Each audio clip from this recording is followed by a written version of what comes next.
We at Story Mode respect and value all of the creative teams at Marvel Comics and of all the pop culture things that we discuss. And none of the art and none of the materials discussed in these podcasts were created by us. And we want to give all due credit to all of those professionals at those creative teams. Please support their official releases. What's up, guys? Welcome to another episode of the podcast.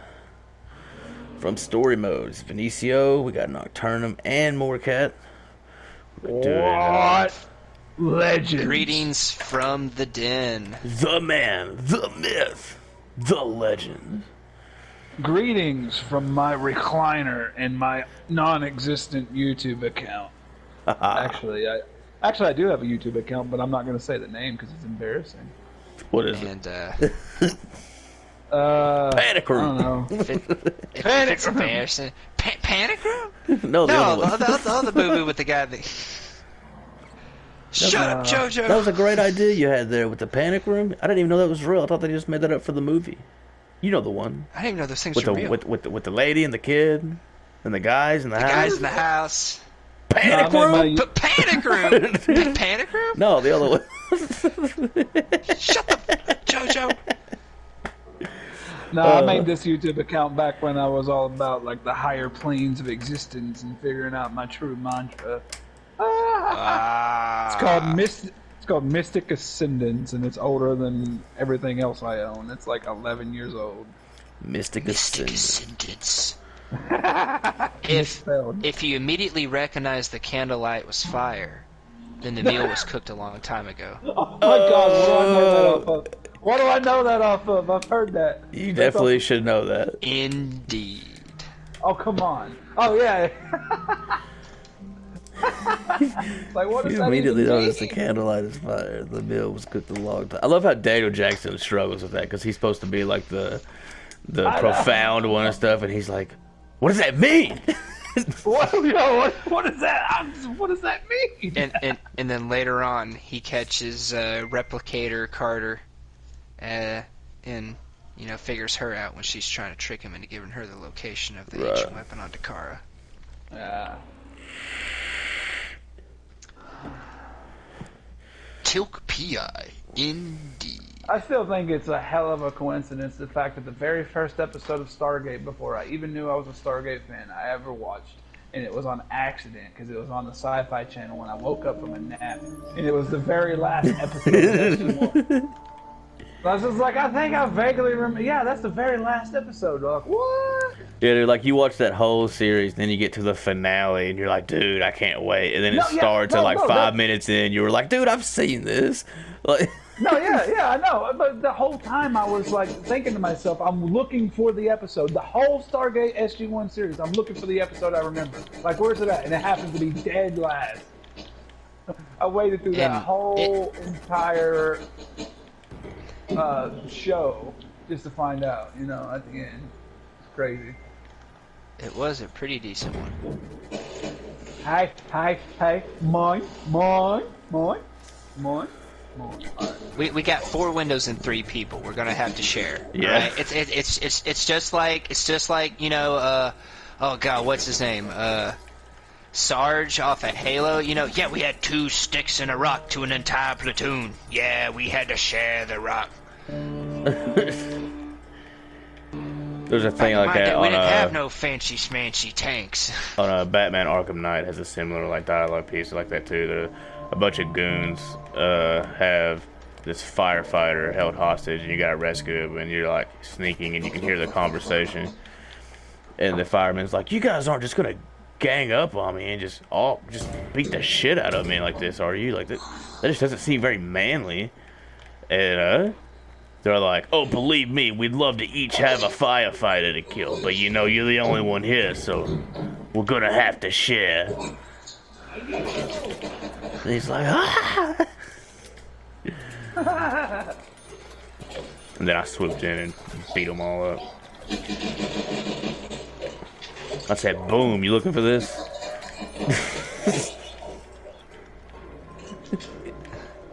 Oh, that's the whole story? Oh, then it was great. Very bravely told. Yeah, that's a War Machine story. Oh, yes, it was a very, very good story. Very, very, very good. Very gnarly. Yeah, and that's it.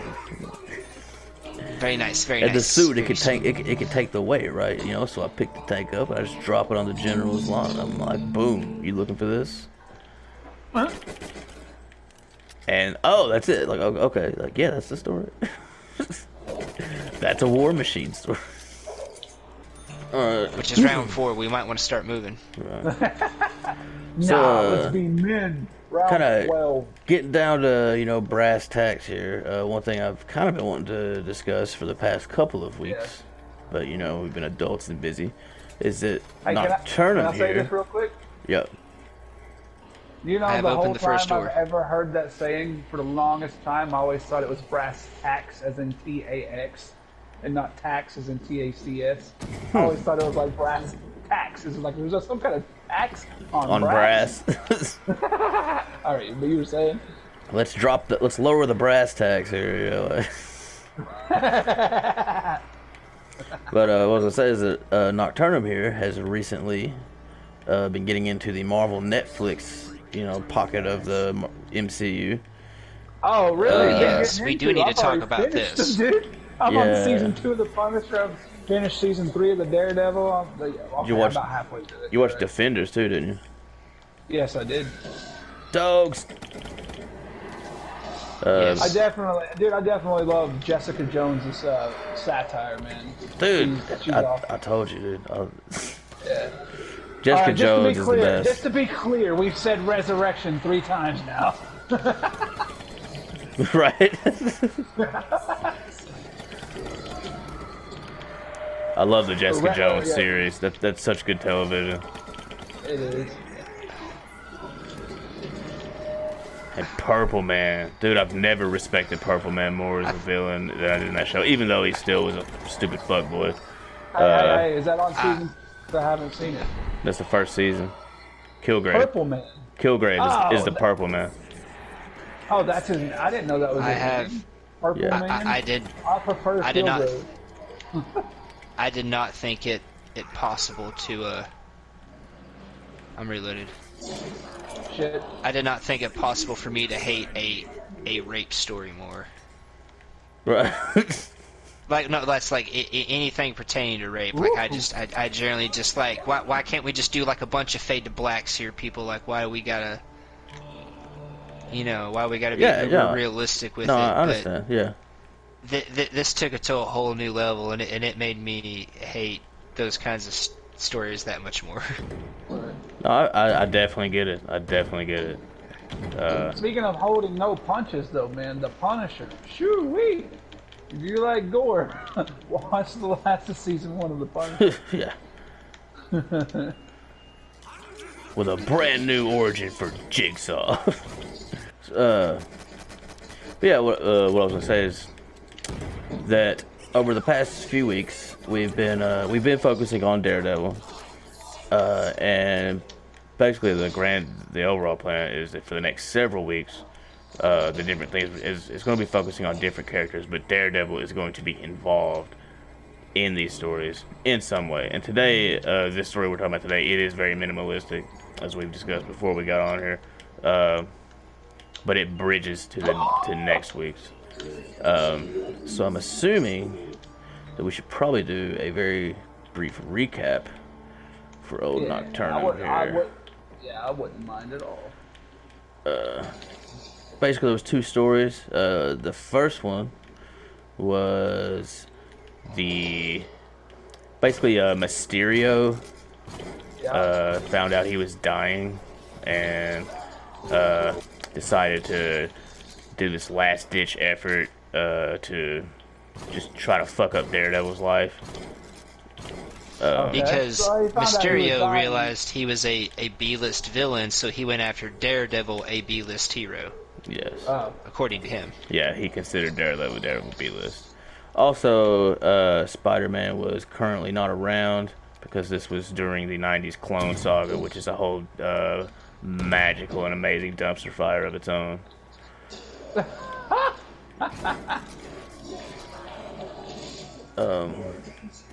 A magical and amazing dumpster fire. Oh yes, the Clone Saga. God. The Oh, Clone God. Saga is one of the greatest and worst Spider-Man stories of all time.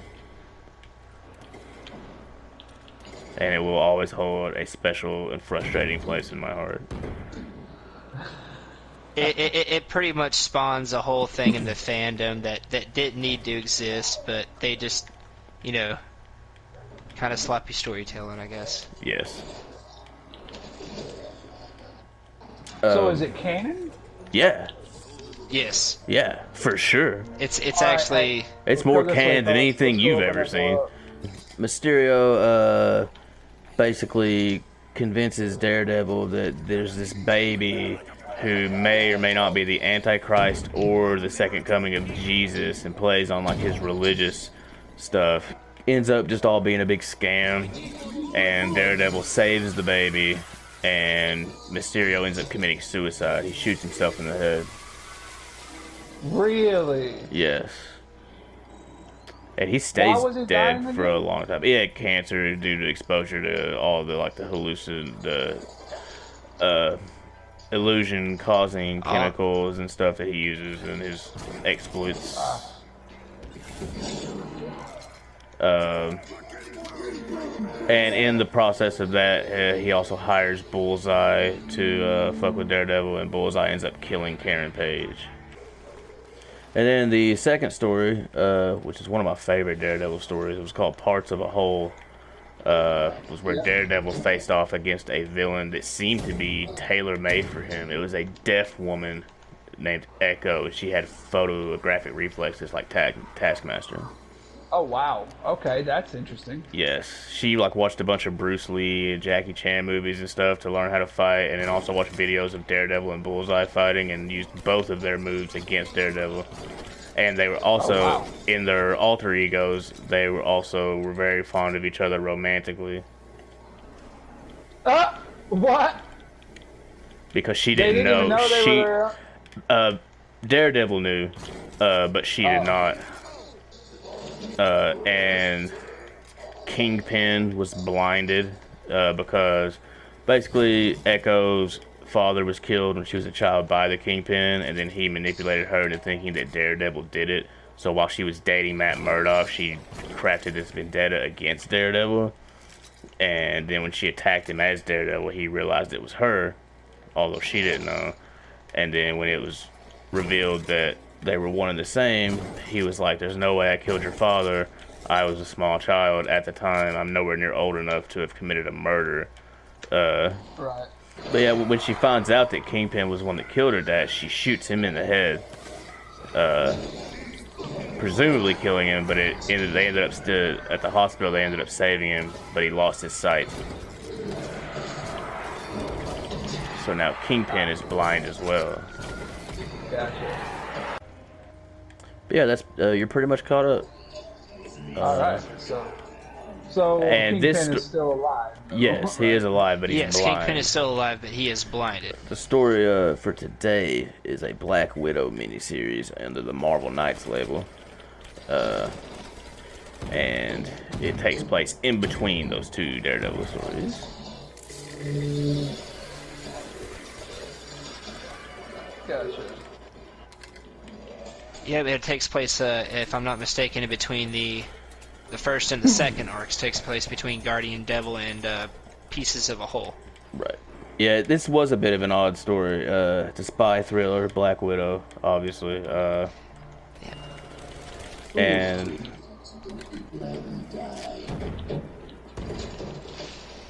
I liked it though. I thought it was a pretty good story. I like the whole relationship between Natasha and Yelena Belova.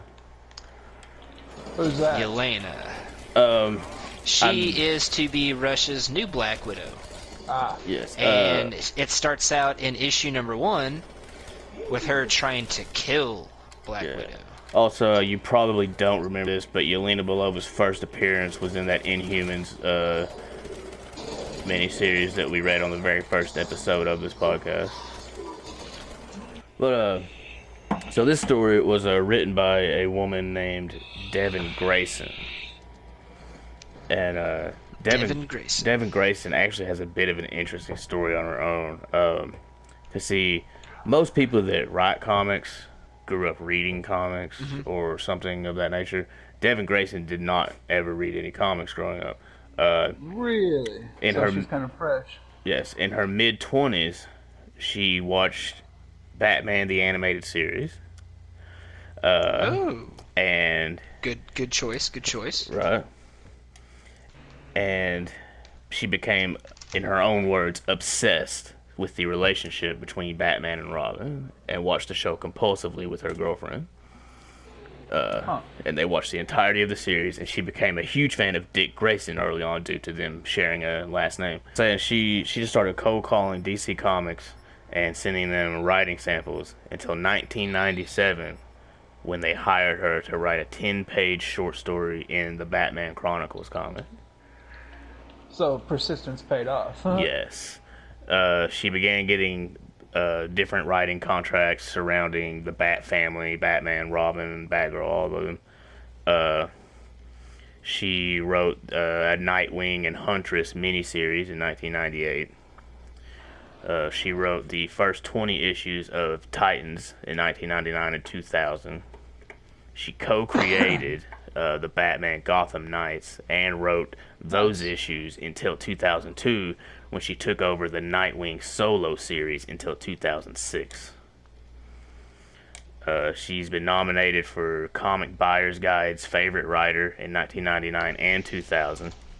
And she was nominated for a GLAAD Award for Outstanding Comic in 2001. And she did a bit of a soft retirement in 2006, and she has not written a comic book since 2006 because she switched to the indie gaming industry, and she writes stories for indie video games now. Huh. And she's done that for the past 15 years. So she's really made her way in the writing world just by saying, hey, I'm a good writer, hire me. And she tried hard, man. She put forth the effort. Yeah, man. For sure.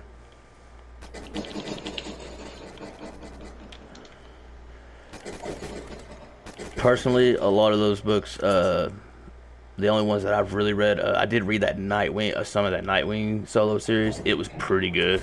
I liked it. And honestly, like that was, and I mean, 1999, 2000, you're writing a Nightwing series, that's kind of hit or miss. If you mess that up, there's not going to be a Nightwing series. No. Like, they're just going to drop it if it's not good. And Nightwing still has a standalone series to this day. Sweet. And Nightwing, I actually like Dick Grayson as Nightwing a whole lot better than I do as Robin. Way better. Just, I hate Bruce, he ruined my life, I hate my daddy type. I got over that real quick. Yeah, for sure. And I like him as it's Nightwing. Like you lost your like, parents and now you hate your father figure. Cool. Who would ever have thought? Right. And I really like the whole aspect of like Nightwing running, like it being the kind of like the Batman of Bloodhaven, whereas Batman runs all the shit in Gotham and he just kind of does his own shit. And then like the only time he ever really comes around is when Bruce like needs help, and he's always just like super cocky about it, like well.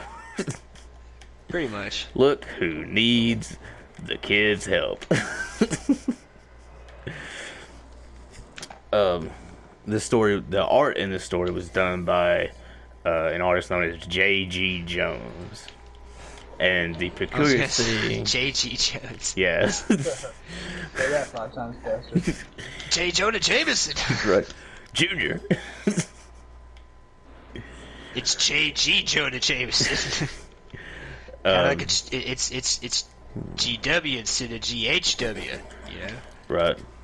And the peculiar thing about J.G. Jones, actually, is that most of his art career in comics is exclusively covers. Which is an odd thing for an artist. Well, yeah, because usually you get in doing a lot of,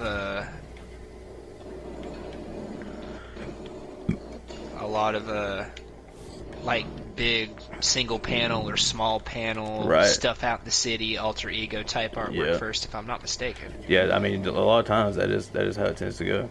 Because they want the big artists on the covers because the cover grabs the eye. That's the money maker. Mm-hmm. And this guy has been working almost exclusively on covers. He does those some inside the comic art. He did this entire run, or this entire miniseries. I know it's 3 issues, but he drew it all. He did covers for DC's Villains United series. Then when DC did the New 52 relaunch, they prompted a series called 52, and he drew all 52 covers for all 52 issues. Ooh, very nice. Of the 52. That's a good notch in your belt. Yeah. Hey guys, I just got the the box power, so the next gun I draw from the box is gonna be Pack-a-Punch.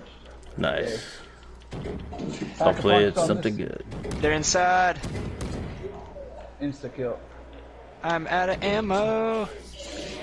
He's also drawn Wonder Woman comics, and he was the primary artist on the Final Crisis series by DC as well. Oh wow, okay. At least that one I recognize. He's worked on Batman and Robin, and he also did the art on the Comedians comics in the Before Watchmen series. So he's done some pretty prolific artwork for DC Comics. Yes. Yes, that is a pretty good roster. And that's one thing I liked about the contract aspect of like the smaller named artists and writers in comic books, is because they'll hang around DC or something like that and do all this stuff, and then they'll come over to Marvel and do a Black Widow series. Like, that's cool to me. I love that. Right. Yeah, you're right. That is pretty cool. Whenever somebody from DC comes over, I mean, it's like a nice camaraderie there, or at least. Yeah, the same kind of thing happens in video games. You have like a lot of artists and developers, like people move from team development company to development company, and you'll have one person work on like 20 superb titles. Right. And I'm a huge fan of just like the culture of the creative teams in comic books, because it's unlike a lot of different mediums that I've seen. Like, because, you know, the bigger name people like Brian Michael Bendis and Matt Fraction, like, they're not on contracts. Those fuckers are salaried. Like, oh yes, they're like, you're exclusive to Marvel for the next 6 years, or DC or whatever. You are doing Iron Man. Yes. We're Salvador LaRocca until we tell you are doing something else. In 6 years, we will consider letting you do a War Machine miniseries. Like, hey guys, I have a Pack-a-Punch Vesper and an Unpack-a-Punch Vesper. Oh, nice. I didn't even know that was possible. Right? That's crazy. That's funny. I got a dingo and a haymaker. And also, I think it's cool, like, the decision-making power in the different people in the creative teams in comics is really cool. Like, with just the little things that they do, they just make everything a little cool. An example of this is there was a DC series called who's the other person? Realist. Oh, the Realist. Whoa, he came out on that. I'm like, I looked down and I was like, I see. What? I was like, what? I see. There he is. Yes, we got a fourth person here. We got a Japanese guy, if I'm not mistaken. Takio. But I do love how people move around like that as well. Because I mean, I've seen Brian Michael Bendis. You're probably your favorite artist. He is my favorite writer. He's my favorite writer for sure. Favorite writer. But he's done Iron Man. He's done Spider-Man. Mm-hmm. He had a huge hand in creating the Ultimate Universe in Marvel. Yep. He's been writing Superman for like the past 5 years. He's got some pretty hefty crap under his belt. Yeah, actually, he is about to be no longer on Superman, and we're waiting to see what his next project is going to be. Ooh. And I love him writing Superman, because all the Superman fanboys hate him. They hate him. They're like, oh, Bendis is ruining Superman. It's like, you know, he's writing it well. Get used to it. Right. And the thing I like about it is because, I mean, Superman, he's kind of like, you know, DC's Captain America. He's the Boy Scout. He's the preachy douche, the the I'm right, you're wrong, no matter what it is, because I'm Superman, and you know. Yeah, he's Captain America, only in DC. Yeah, and the thing that I like about Bendis is that in Superman's internal monologue, like in his thoughts and stuff, he showcases that. Like, Superman will be flying around a city, and he's like trying to investigate something, which isn't really his strong suit. And he'll be like there was one bit in the newest Man of Steel run that Bendis was writing where someone was setting fires to buildings in Metropolis, and he couldn't figure out who was doing it. You know, that's usually more of a Batman type of crime. Someone setting fires to buildings, let's figure out who it is. You don't really see Superman doing a lot of things like that. But he had to. It was happening in Metropolis. And the only thing that he could think was, I can't believe someone's setting fires in my city. It shouldn't matter what city, but it does, because I'm Superman, and this is my city. And it's just like, so have you figured out who's doing it? No. Gotta love it. And then like he'll smart off to people, you know, and then like in the thought bubbles, it's like, yeah, Oliver Queen would never take that kind of whip from anyone else.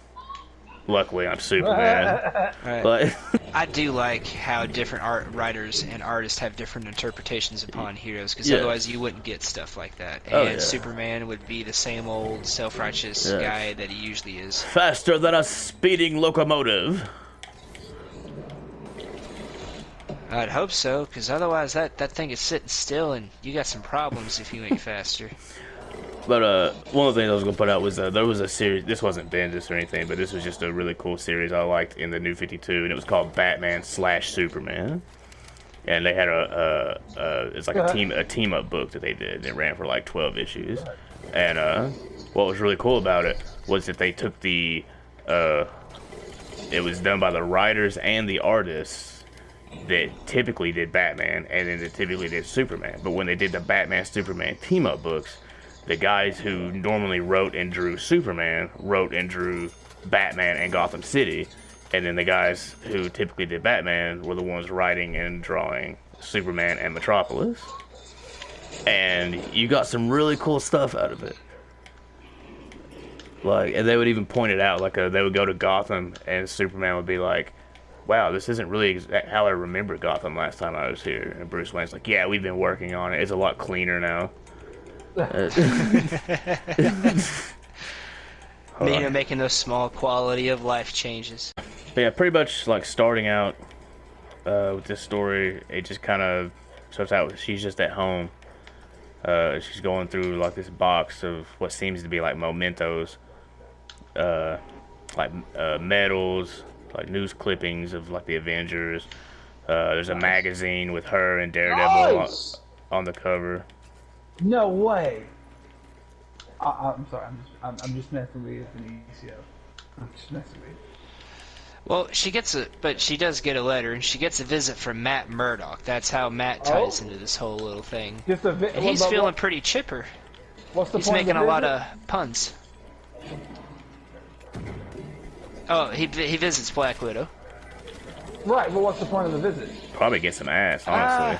So this is alright. So this is they've already established a somewhat of an. He basically kind of came over to talk because they were having a where they fit into each other's lives type of conversation at the end of that particular Daredevil run. Yeah, they're miniseries. exes. They're exes at this point. Yeah, see, I didn't know that. Right. I know that, no but I mean, it's information. cool. Like, it's not like you're dead now because you didn't know it. Like, I mean, it's like, It's a tragedy. but there's a picture of her and her dead husband, Alexei, because back in the day, Black Widow had a husband named Alexei, but he has been long since dead. I guess that would be her Uncle Ben character. It's more like hey, I know we really don't fuck with each other anymore, but I came over here to, see if I could maybe get a hand jibber. And then she's like, "Nah, I gotta go work," like. The way you said that, man. Her phone rings and she gets a job.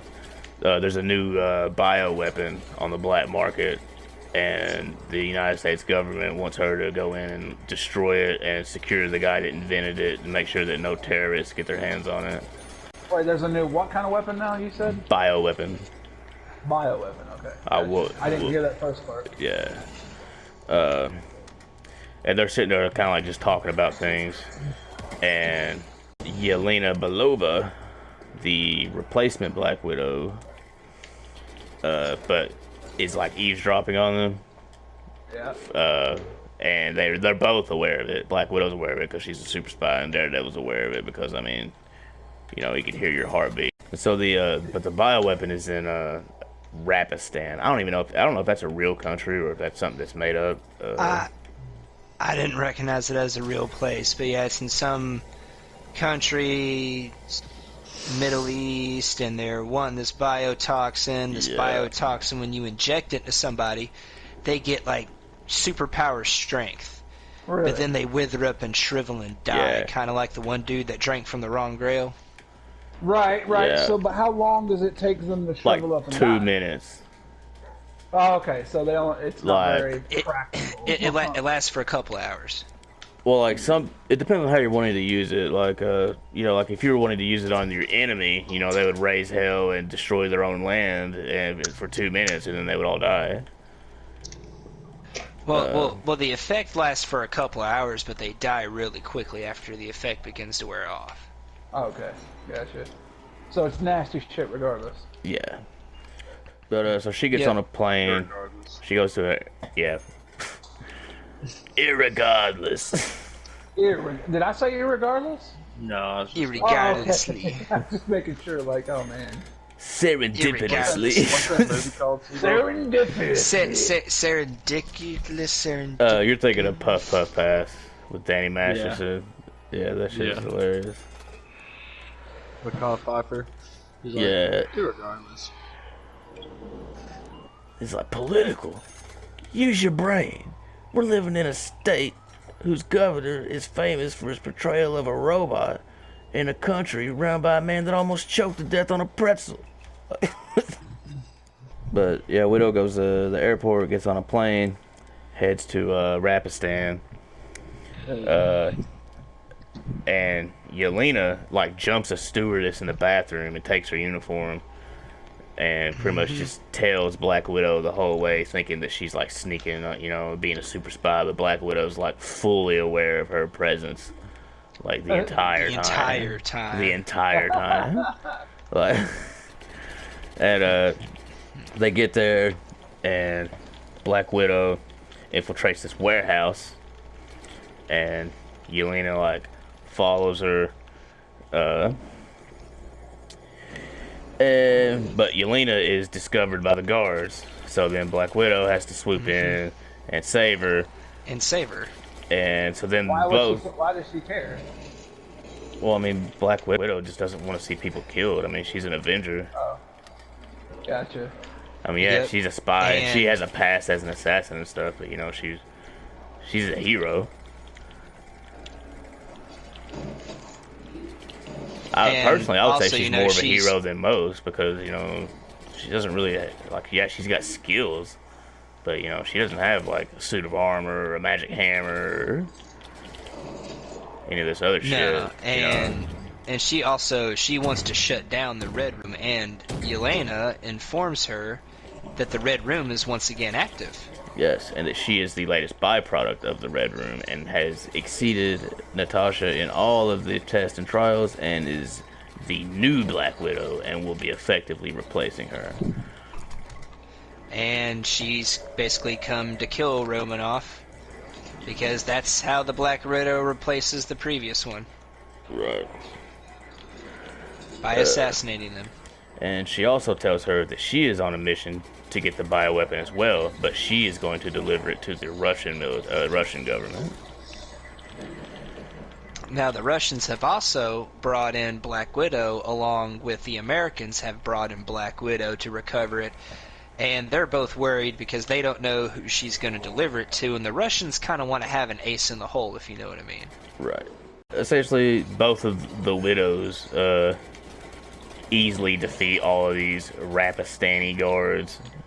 And Maximo. Yep. I'm good. Yeah, hold on. I'm good. Time out. I'm good. Everybody, I'm good. ready.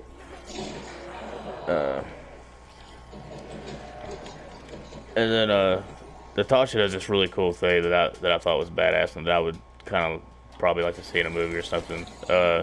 She like steals a helicopter and then like acts like she's gonna use the helicopter to like fight the soldiers and stuff with it, and then she engages the autopilot and bails, and then while they're fighting the chopper, she steals a truck and escapes. And I was just like, that's And so Yelena- badass.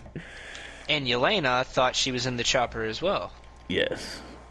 But Yelena, as we see, is very quick to adapt because the last panel of the first comic is Black Widow driving away in a truck and Yelena's on top of it. Yes. With some kind of assault rifle. I don't think it was an AK, but some kind of assault rifle, and Yeah. it's getting ready to point right at Natasha Romanoff's head. Yeah. It's also worth pointing out that Natasha stole like a bunch of files and stuff when she stole the truck too, like on the bioweapon, so that she could like get more info on it. Right. Yep. She stole the samples they had, and she stole all their files on it. And that's right where issue 2 picks up. Right. But basically she pulls over and starts reading the files, and it pans out and Yelena's on the roof of the truck with the rifle, puts it to Natasha's head, but before she pulls the trigger, Natasha like knocks it away. They start fighting in the truck, and then Natasha intentionally knocks the truck out of gear, and it rolls off a cliff, and sending them both like flying into like the water below, you know, and like Yelena's like, "Are you crazy?" Well, And this was Yeah. another one of the badass like spy moments, was because when they get down there, Natasha's like, "Oh, by the way, I got this inflatable boat that I had stashed here, you know, and so I'm gonna." And she just leaves. She's like, "First lesson to being a spy, always have a way out." And she just leaves Yelena there, just floating in the water, takes off in a boat. And then there's also like an additional like follow-up phone call to Matt Murdock because at the same time as all this, she's also having a bit of like an existential crisis because she finds out and realizes that day was her birthday and she didn't even realize it. And the way that she was reminded of it was she got a piece of mail from like the dentist, and it was like, "Hey, happy birthday, you know, get a tooth That cleaning." sucks. And she was like, "Oh, Like, her fuck." old life, her normal life is just completely gone. Yeah, it's non-existent. Doesn't You know, exist. and so she's like super depressed about that. And so she's like calling Matt, and she's like, "So, what do you think of me? You know, like as a person and like all this." Oh shit. And he's like a typical Yeah. dude about it, and just saying stupid shit. Like, "Well, I think you got a nice ass." You know. A typical dude. That doesn't sound like You know, you're a lethal assassin, you're a brilliant woman, blah, blah, Right. blah, blah. Yeah. Dude. You know, then of course she decides to continue on with the mission. right. And she hunts down the inventor of the bioweapon. And she tells him, "Look, man, both the Russian and the American governments, you know, want you to dead pretty much because you're inventing these weapons. I want to know what it does." And then that's when she finds out what this biotoxin does. And Gives them the super strength and kills them Yeah. off really quick. the inventor, he calls the weapon the Deathless Frenzy. Deathless frenzy. Yes. Not because there's no death, Yeah. but because the frenzy seems unending. Yeah. So she explains to him, she's like, "Look, I'm willing to defy these governmental orders and let you live and hide you Pretty in an much. undisclosed location, but only if you create an antidote." If you develop a vaccine. And of course he's like, "You got a fucking deal." Like, Yeah, because otherwise it's extradition to a country where he's going to be forced to make this stuff for Don't kill it, don't widespread kill it. use to try to perfect it. right, Or he's going to be killed for what he knows. right. He's not really got too many other options. I said, and of course, Yelena also shows up at the same location, but, you know, with her not being as experienced of a spy, they're already gone by the time she gets there. Yes, she does show up late, but, you know, kudos, good marks for tracking down the Black Widow, even though you didn't catch her. Right. And then also at this point, the American government has not heard any progress reports from Natasha, so they automatically assume that she's defected back to Russia. Yep, and they start accusing the Russians, and they're like, we're going to send our own agents out to find her. Yep. And the Russians are like, well, we've already got an agent out to find her because she hasn't reported to us either. So that's when the Russians inform that they have a new Black Widow. And that Yelena is going to track down and kill the Black Widow. Yep. Alright. It's like Godzilla versus Mechagodzilla 2. Rise of the Godzillas.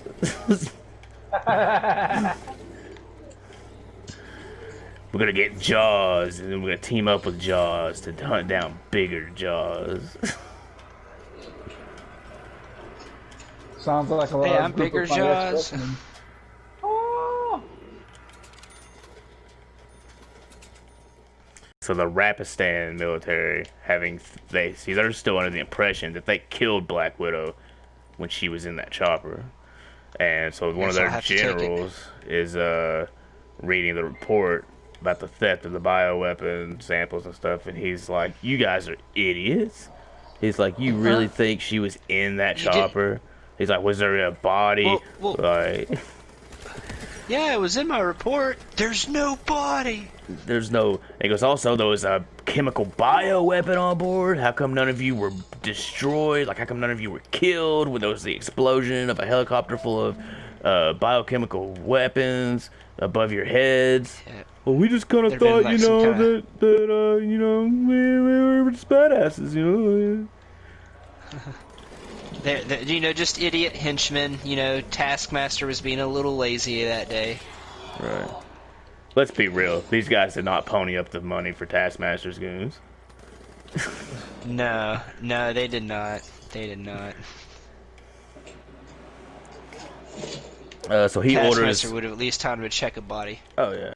And so he orders the colonel to continue with their scheduled transport of more of the bioweapon samples. But he's like, but expect interference from Black Widow.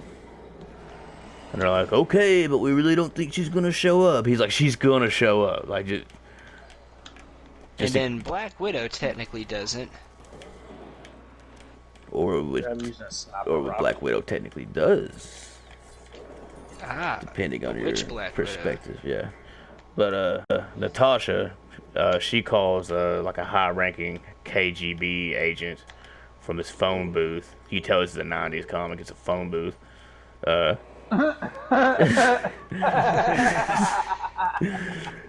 do use a lot of phone booths in the '90s. Yeah, they do, man. Oh man. When there's when she's making the phone call from the phone booth, the KGB attempts to murder Natasha, and Yelena shows up there first. Yes. She like tries to kill Natasha again, and then Natasha just like takes her down like super easily. They both draw guns on each other, and then that's when Natasha is attacked and shot in the back by what seems to be SHIELD agents. Yes, but more on that later. But after that, Yelena thinks she is the one, the only Black Widow. Yeah. And like Daredevil calls Natasha's like communication device, and he's like, "Devil the Widow, you know, like we got news." And Yelena picks it up and like intercepts it, and he's like, "You're not Black Widow." And he's like, "I don't know who you are." Right. But if there's one thing I know, it's what Black Widow sounds like. Pretty much, you know, he's been intimate a few times, you know? Plus, you know, the guy's got the hearing of I don't even know. But he tells her, but he decides to go ahead and give her the information. So he tells her, he goes, "Look, the U.S. and Russia have both deployed troops to Rapistan, and the Avengers are counting on the Widow to protect those troops." Yep, so that way there will be no need for essentially the start of a World War III type scenario. Right. And she's like, I got it. Like she's gonna take care of business. She's gonna do the job. And we're not gonna need any other Black Widow. She's got it under control. Yep, because she is the Black Widow. Right. So she goes to Rapistan to continue to finish the mission in Natasha's place. Also, kind of near the same time, the inventor of the biotoxin that was working on the antidote gets a call from the American military. Asks, like, he just picks the phone up and like, so are you done with the antidote? And he's like, no, I couldn't create an antidote, but I do have a vaccine. I'm like, well, that'll have to do. And Pretty much. But Yelena, like Morcat was saying, she does attack the Rapistani military base and is whooping some And wholesale she tears ass. I mean, Oh yeah. you gotta give it to her. Like Man. does the name of Black Widow proud. Oh yeah, she's getting it. She's definitely gonna be coming back up, I can tell. And if I'm not mistaken, just as a little side venture, a very similar story to this is gonna kind of be the plot of the Black Widow movie that's gonna be coming out later this year, if I'm not mistaken. Yelena Belova is a character in the movie that has been confirmed. Yeah, that's the dark-haired chick. That's her sister, right? I don't know. All I know is that I saw the name on the cast list. Well, it may not be dark-haired, but it's the chick that she's fighting in like the bathroom or the kitchen, whatever, that ends up being her sister in the previews. I honestly couldn't tell you from the previews. I don't know. I just, like I said, I just know I saw the name. I was looking at like a cast list and it had like a name of an actress that I didn't know, and it said she was playing Yelena Belova, and I was like, oh, she's in the movie. But I'm assuming so. I would say that. Plus, like you say, like dark hair stuff, like they're spy chicks. You know, they're probably got 5 different hair colors each in this movie. More than likely. But after Yelena whoops the hell out of all of these Rapistani soldiers, she is captured by the colonel, Colonel Khan, and he believes her to be Natasha, who he only knows by reputation as Black Widow. And she's going by the name of Black Widow at this point. Right. And so he informs her that he intends to use the biotoxin on his own men, not the enemy, to drive... I didn't even know that zombie was there. I figured he was upstairs. To drive fear into anyone who would even think of attacking the Rapistan military. And after Yelena whoops some wholesale buttocks... Some buttocks. At the Rapistad military base, and General Khan comes out and captures her. The real Black Widow ends up coming in to save the day. Yes. Because a military envoy arrives, and they got all these supplies, and they have a nurse, quote, who says she needs to inoculate everyone to protect them against infection due to severe burns. And they're like, okay, sounds legit. So she's going around shooting everybody up with this with the vaccine, with a bioweapon. And Yelena escapes because she doesn't realize that the nurse is Natasha, because she still thinks Natasha's dead. But her escape kind of throws the plan off, so Natasha has to jump up and reveal that she's there and like stop her from heading out, and she reveals to her that she orchestrated her own shooting and die zombies to get her off her trail. Basically, I don't know if you had been listening in at all, Nocturnum, but the short version is that Natasha hired some buddies to dress up like SHIELD agents and shoot her in the back with a rubber bullet to make it seem like she had been killed. To throw Yelena off her trail, and then now she's revealing, haha, I was never dead. in classic, Pulls out that real James Bond type stuff. yes, or T'Challa type stuff. Little assault guys creeping through the vents. Bruh, that James Bond shit doesn't happen in real life. It's bad No, television. professionals don't do that. The explanation for this is bad television. Professionals don't do that. It's like jumping, sliding through the vents, dropping down on a road. Like.